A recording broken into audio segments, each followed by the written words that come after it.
G'day, it's Jamie, and welcome to Tiaro Tigers. Today, I'm reading an old newspaper report about a big cat or a thylacoleo sighting at Tiaro near Maryborough, Queensland in 1909. So we'll get into it. This was published in the Queenslander on Saturday the 14th of April 1923, titled Incident Near Tiaro by G. D. Tenora. Regarding the expedition now on its way to attempt the capture of the marsupial tiger in its lair in our northern hinterland, reminded me of an incident that occurred about 14 years ago on the alleged road which then wended its rocky cum sandy 30 miles from Gigoom cattle station to Tiaro Township.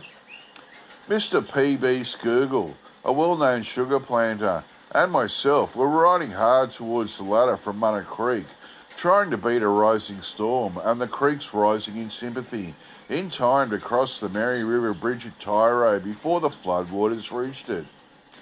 About dusk, on nearing the third creek crossing, if my memory serves me right, from Glenbar Homestead, which is fringed by thick, scrubby undergrowth and stony kopje-like outcrops, both our horses shied at something on the left of the road and played up.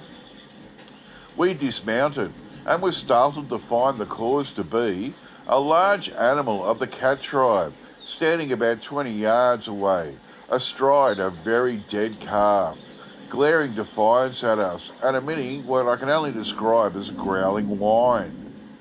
As far as the gathering darkness and torrential rain allowed us to judge, he was nearly the size of a mastiff, of a dirty fawn colour, with a whitish belly and broad blackish tiger stripes.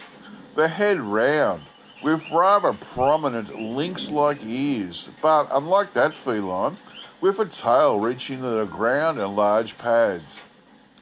We threw a couple of stones at him, which only made him crouch low on his smellful dinner with his ears laid flat, and a raspy snarl, vividly reminiscent of the African leopard's nocturnal wood-sawing cry, beating an angry tattoo on the grass with his tail, the while he looked so ugly and ready for a spring that we felt a bit windy.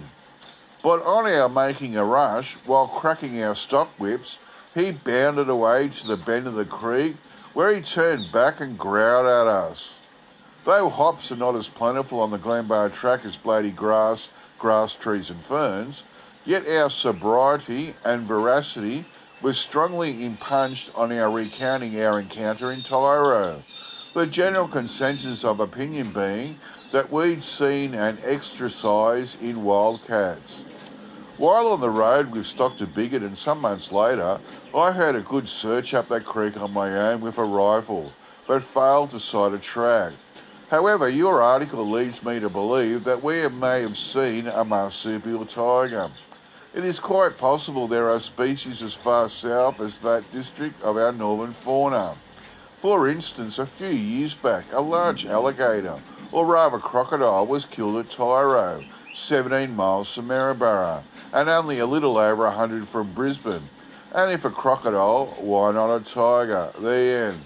That would have been awesome to see. Would have loved to have seen this creature. So the two blokes were riding along trying to beat the flood, and they come around a bend, and they seen a large animal of the cat tribe about 20 yards away, and it was standing over a dead calf, and it glared at him, and then it emitted what he could only describe as growling whine. They said it was nearly the size of a mastiff dog, of a dirty fawn colour, with a whitish belly and broad blackish tiger stripes, and the head was round with rather prominent lynx-like ears. But unlike that feline, it had a tail reaching to the ground and large pads. And so they threw a few stones at it, and it just gave off a raspy snarl with its ears laid flat, and it was crouching down low. And he said that the snarl was like a wood-sawing cry of an African leopard. And so then they thought it was going to rush them, so they rushed it with their stock whips, and it took off onto the creek, and then it turned back and growled at him once more, and then later he went back up that creek a couple of months later, but he couldn't find it. I'd love to know whether they're seeing an African, a Bengal tiger or a thylacoleo. It's really interesting. The description of it with the round head and lynx-like ears makes me think it's a thylacoleo, but it could have been something else entirely different. Who knows? But that would have been awesome to see. Okay, that's it from me. I'll get back to you all next time. Bye.